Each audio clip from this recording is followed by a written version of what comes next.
Oui, il faut dire que depuis quelques années, on connaît donc de l'insécurité au Togo et le phénomène devient récurrent et inquiétant. Voyez-vous, déjà en 2017, au niveau donc, de notre rédaction, nous avons quand même tenu à alerter donc, le ministre de la Sécurité et nous avons à l'époque publié une chronique intitulée Général, j'ai peur. Général, j'ai peur parce que la manière dont on connaît quand même ce genre de phénomène qui monte donc, en flèche, donc il y a lieu donc de s'inquiéter. Et là, et à l'époque où nous évoquons ces faits-là, et après, et du moins la conférence de presse du ministre, on évoquait à l'époque, c'est-à-dire en 2017, 36 cas de braquage. Et en 2018, le phénomène monte encore en flèche et cette année, en 2019, sur les 6 derniers mois, on nous parle déjà donc de 45 cas de braquage. Donc ça veut dire qu'aujourd'hui, le mal donc, devient une épidémie, le mal monte donc en flèche. Et si rien n'est fait, je crois que nous avons quand même eu à soulever ce genre donc, de situation, donc à la jeunesse donc, du mal. Certains nous ont quand même reproché le fait que le Togo n'est pas le Nigeria où on tire tout le matin. Mais aujourd'hui, on constate que nous sommes presque en passe même de dépasser le Nigeria parce qu'aujourd'hui, que ce soit le matin, que ce soit à midi ou la nuit, on peut braquer les Togolais et emporter des millions. Et lorsque vous écoutez le chef de l'État togolais, M. Faure Sozan Yassingbe, qui, le 26 avril 2019, devant les députés, la représentation nationale, ils disaient qu'ils feront tout pour assurer la sécurité des Togolais. Mais aujourd'hui, nous avons l'impression que ce que le chef de l'État a dit et ce qui se voit sur le terrain, c'est comme si les Togolais sont laissés à eux-mêmes. C'est comme si nous n'avons plus donc des autorités sécuritaires pour protéger donc nos biens, comme le recommande la Constitution togolaise. Voyez-vous, donc aujourd'hui, je crois que le phénomène est arrivé à un moment où, normalement, le premier des Togolais, je vais le nommer M. Faure Yassingbe, doit quand même, s'il le faut, faire un discours ou rassurer les Togolais par tous les canaux médiatiques que nous avons pour que le phénomène soit endigué. Parce qu'on ne peut pas comprendre que deux braqueurs avec des armes automatiques puissent aller donc commettre donc, leur crime, leur forfait au niveau de l'aéroport où personne n'est arrivé donc à les arrêter, à les appréhender. Il y a la Bachasse qui est à côté donc de l'aéroport de Lomé. Il y a une brigade donc de la gendarmerie qui est là. Même au niveau donc des coins reculés de la ville, il y a des jeeps ou des véhicules donc de policiers, de gendarmes qui sont postés ça et là, mais ces braqueurs on n'arrive pas à les appréhender. Je crois que ça sort de l'ordinaire. C'est comme si nous sommes aujourd'hui en train donc, de suivre un film de Hollywood ou de Hollywood. Voyez-vous, donc aujourd'hui, il faudrait véritablement que les gens puissent nous rassurer. Je le disais il y a quelques jours, on serait dans un pays normal que le ministre de la Sécurité doit même de lui-même démissionner ou on doit le faire démissionner parce qu'on ne peut pas comprendre qu'après sa conférence de presse, c'est 2 jours après sa conférence de presse, on a eu encore 2 braquages. Voyez-vous, ils sont dit maintenant par un mort, le monsieur qui a été abattu froidement sur la route donc d'Anero. Voyez-vous, donc il y a tellement donc, de choses aujourd'hui qui font que nous sommes donc dans l'inquiétude, nous n'arrivons même pas à avoir cette confiance donc à ceux qui ont quand même du moins le monopole donc de la sécurité au Togo. Donc il faudrait véritablement qu'on puisse nous rassurer. S'il le faut, si c'est le Premier ministre ou le Président de la République, il faudrait qu'on commence donc à démanteler ce réseau. Parce qu'on ne peut pas comprendre que 36 cas ou 45 cas de braquage, on n'est même pas arrivé ne serait-ce qu'à appréhender, ne serait-ce que du moins un réseau ou du moins 2 malfrats ou les mettre hors d'état de nuire. Mais ça sort de l'ordinaire, franchement. Non, je crois qu'aujourd'hui, il est vrai, la population doit collaborer avec les forces de police. Mais vous savez, ces genres de choses arrivent à un moment où, même si certains sont aujourd'hui très remontés contre la police et la gendarmerie, lorsque on appelle donc les forces de sécurité pour signaler un cas de braquage, peut-être les gens viennent au moment où, du moins les malfrats sont partis. Ils viennent tardivement une demi-heure après. Voyez-vous comment ces malfrats-là qui ont attaqué de pauvres commerçants donc, au grand marché, quand et la sécurité, les forces de sécurité ont été alertés, ils sont venus au moment où les barqueurs sont déjà partis. Qu'est-ce que la population fait? Ils ont commencé par huer nos forces de sécurité. Ils crient sur eux. Ça veut dire qu'aujourd'hui, il y a une rupture entre les forces de l'ordre et la sécurité. Donc, on doit tout faire pour redonner cette confiance au peuple togolais. Il est vrai, le peuple aussi doit collaborer, mais d'abord que la sécurité nous rassure. Et là, nous sommes sûrs que quand il y a braquage, quand il y a ces genres donc, de phénomènes, et que lorsque on appelle la gendarmerie ou lorsqu'on appelle la police ou les unités spéciales, ils viendront promptement ne serait-ce que pour sauver les Togolais. Oui, le projet d'Athénas en 2020, c'est un projet très complexe et compliqué à la fois. Parce que, vous savez, aujourd'hui, compte tenu donc du moins des circonstances actuelles, ou compte tenu donc des conditions actuelles, il y a lieu donc de s'inquiéter. La dernière fois, la semaine dernière, lors de notre parution, nous avons donc fait une rétrospection où nous avons quand même fait un feedback dans l'histoire pour montrer comment est-ce que le taux d'abstention évolue sur les 7 dernières élections que nous avons eues au Togo, c'est-à-dire à partir de 2005. Voyez-vous, aujourd'hui en 2005, vous verrez que le taux d'abstention est de 36,5% en 2005. Et tout le monde sait que nous avons connu donc des événements dramatiques. Et en 2005, il y a certains qui sont obligés donc, de traverser les frontières pour aller au Bénin ou au Ghana. Certains sont restés à la maison, d'autres ont été tués. Donc dans ces conditions, cela peut expliquer donc ce taux d'abstention qui est de 36,5%. En 2007, vous avez vu que ce taux a considérablement baissé, qui est de 14%. Pourquoi? Parce que il y a déjà eu l'accord politique global le 20 août 2006. Et les Togolais, il y a déjà la question donc, des réformes constitutionnelles et institutionnelles qui se posaient. Donc les Togolais se disaient que donc, en dotant donc l'opposition de plus de députés à l'Assemblée nationale, ils mettraient donc à minorité le pouvoir togolais. Et là, on peut déjà faire les réformes et projeter donc l'alternance. Mais ça n'a pas été fait, d'autant plus que, si vous voyez, et pour ces élections législatives de 2007, l'opposition, du moins c'est la principale force de l'opposition à l'époque, n'a recueilli que 27%. Alors là commence donc le découragement et la déception donc, des Togolais. Vous verrez que pour les élections présidentielles de 2010, ce taux donc est monté encore à 33,4%. Et pour les élections d'abord législatives donc de 2013, ce taux a monté. Pour les élections présidentielles de 2015, ce taux est encore près de 40%. Pour les élections du moins législatives donc de 2018, l'opposition a appelé au boycott. Et là, nous avons connu plus de 40,75% donc de taux.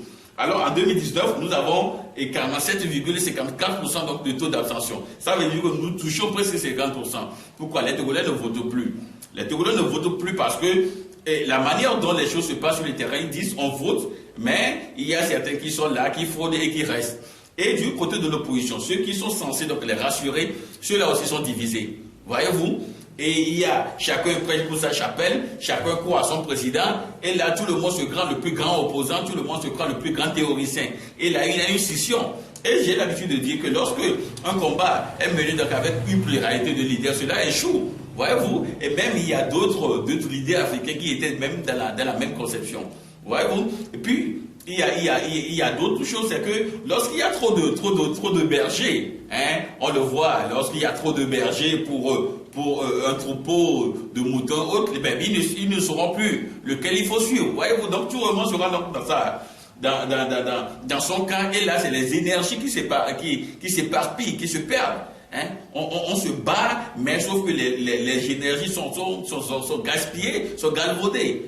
Donc aujourd'hui, je crois que l'opposition a intérêt à rester ensemble pour redonner la confiance au peuple togolais. Il faudrait qu'il y ait un déclic, parce que en 2017, lorsque, c'est-à-dire les principaux membres de l'opposition, ou les principaux leaders de l'opposition étaient ensemble, vous avez vu que tout le peuple était derrière eux. Je parle donc de la C14, la version originelle. Mais aujourd'hui, quand ils sont divisés, quand ils sont allés donc à ces élections-là, chacun a recueilli des miettes, et c'est là où unir est loin devant. Voyez-vous donc, si dans ces conditions, si rien n'est fait, si l'opposition n'arrive pas à accorder ses violons pour aller à ces présidentielles, je vous dis qu'UNIR gagnera l'opposition en pleine couture en 2020. Voyez-vous, donc aujourd'hui, les gens ont intérêt, si nous prenons peut-être l'accord de Grof 4 où l'ASC a 8 conseillers, UNIR a, je crois, 5 ou 4, Donc l'ANC a forcément besoin donc, des autres qui sont donc dans cette commune-là pour avoir la mairie. Donc c'est pourquoi aujourd'hui nous disons qu'il faudrait nécessairement qu'ils soient ensemble. Même si l'unité en soi, pris en soi, n'est pas juste c'est pas un remède magique pour avoir tout de suite l'alternance, mais il faudrait quand même que les gens soient au moins ensemble, comme ça, et leur voix peut porter. Ils peuvent ensemble, on est fort. Hein, on a toujours appelé l'union fait la force. Ça c'est indéniable. Donc je crois qu'aujourd'hui, les gens ont intérêt à rester ensemble pour qu'ils puissent réaliser ce projet d'alternance là en deux.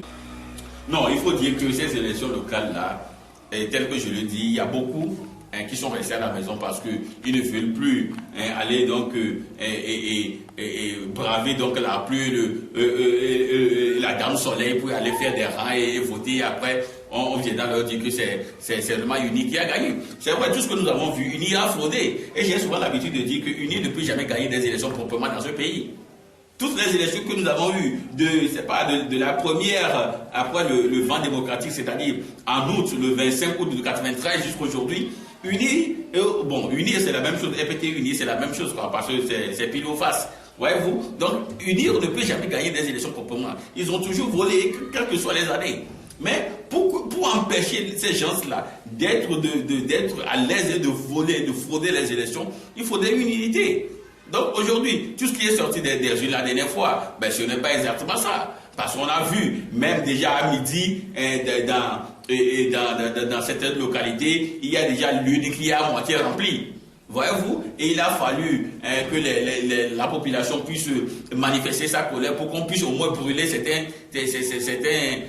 bulletins de vote avant de recommencer. Voyez-vous? Et ces gens de scènes sont passés partout, au nord du pays, partout.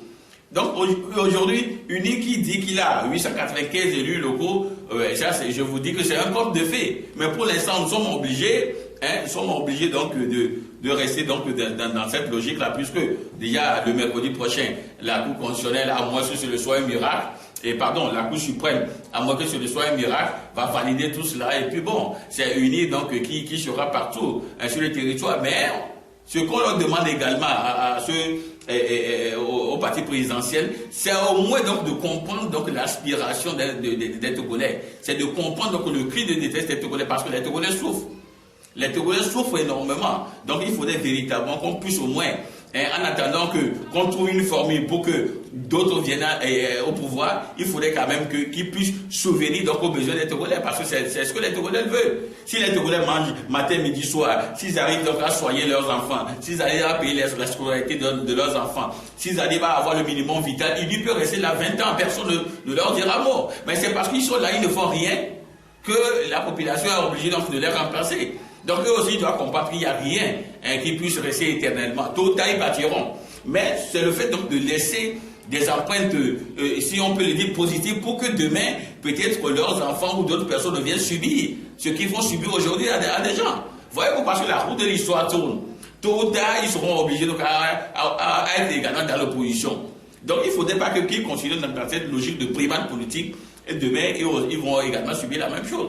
Voilà, donc demandons que tout le monde joue véritablement son rôle pour que le Togo puisse quand même sortir de leur lien. Parce qu'il y a des années où le Bénin et le Ghana, c'est chez nous que les Ghanéens viennent cirer les chaussures. Les Choubeka, on les connaît. Les Béninois, ce n'est pas quand même nous ne sommes pas dans une logique de xénophobie, mais à l'époque, c'est les Béninois qui étaient des vidangeurs au Togo. Mais aujourd'hui, est-ce que le Togo peut encore se comparer à ces deux pays-là? Non, ils sont très loin de nous. Donc aujourd'hui, tout le monde doit comprendre que nous sommes en retard. Malgré que nous sommes le seul pays de la sous-région qui a un port à l'eau profonde, malgré que nous avons le phosphate avec nous. Mais il y a tellement donc de choses avec nous, mais nous sommes encore en retard. Donc il faudrait que ceux qui pillent lentement le pays, il faudrait que ceux qui pillent comprennent qu'aujourd'hui, ils doivent quand même se soucier des autres. Parce que s'ils sont là et que les gens viennent leur demander de l'argent, ça veut dire que ça ne marche pas. Donc pour qu'eux aussi soient tranquilles, pour que les gens ne viennent pas leur demander de l'argent, il faudrait quand même qu'ils gèrent bien le pays, et là, tout le monde sera tranquille chez lui. Ce que moi je demande quand même à ces élus locaux, il est vrai, ils sont venus donc d'une manière peu orthodoxe, Hein? Mais ce qu'on va demander à tous les partis politiques, que ce soit du pouvoir ou de l'opposition, il faudrait qu'ils comprennent qu'au niveau donc, du développement à la base, au niveau donc, de la démocratie à la base, il faudrait quand même qu'ils nous épargnent donc, des querelles entre partis politiques. Parce que ce qu'on leur demande, c'est donc de d'œuvrer à ce que au moins nos villes ou certains quartiers puissent au moins refléter une ville ou un pays digne de respect. Parce que lorsque vous traversez la frontière aujourd'hui, vous allez déjà à Plaou, c'est comme si vous venez donc de quitter un village qu'on appelle Lomé. Voyez-vous, lorsque vous traversez la frontière de Relac, vous allez un peu vers Cotonou, lorsque vous voyez quand même les infrastructures routières, vous avez envie donc de pleurer pour le Togo. Donc aujourd'hui, il faudrait que les gens comprennent que ils sont les premiers, si on peut le dire ainsi, hein, ils sont les premiers à être des maires issus donc d'une élection pluraliste avec plusieurs partis politiques.